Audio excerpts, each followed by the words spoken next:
S'il est aujourd'hui considéré comme l'une des plus grandes vedettes de la chanson française des 50 dernières années, Michel Sardou n'a pas su convaincre tout le monde à ses débuts. Comme le dévoile Le Figaro ce 25 avril, un très célèbre producteur français ne croyait pas du tout en lui à ses débuts.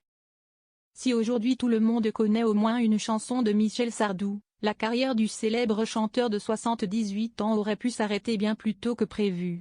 La faute à l'un des producteurs de musique les plus célèbres de France, Eddie Barclay. La légende de celui que l'on a surnommé l'empereur du micro-sillon, n'est plus à faire et 20 ans après sa mort, le 13 mai 2005 à Boulogne-Billancourt, Hauts-de-Seine, la mémoire de celui dont l'image reste associée à la ville de Saint-Tropez reste bien vivace. Grand séducteur, Eddie Barclay s'est marié à 8 reprises au cours de sa vie et il y a 2 ans, sa dernière femme, Caroline Barclay, s'est confiée sur leur histoire face à Jordan Deluxe.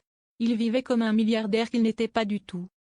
Parce qu'un fait, il avait vendu sa maison de disques il y a déjà très longtemps, en 1981. Et après, il vivait un peu sur la bête quoi. Il n'avait pas énormément de revenus, et ne serait-ce que la maison de Saint-Tropez. Tout ça coûtait très cher. Même si ces fêtes en blanc énormes étaient pas mal sponsorisées, et que c'était un des premiers à faire ça. Malgré tout, les grandes tablées tous les jours, les grands vins, révélaient-elles. Eddie Barclay ne croyait pas du tout en Michel Sardou.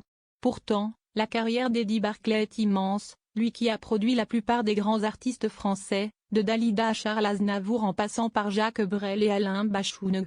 Pourtant, il y en a un auquel il ne croyait pas du tout à ses débuts, à savoir Michel Sardou.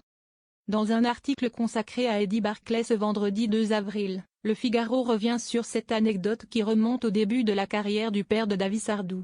Doté d'un flair incomparable, Eddie Barclay, est passé à côté de Michel Sardou, dont il a rompu le contrat après un album en lui disant « Vous n'avez pas d'avenir dans la chanson », écrivent nos confrères.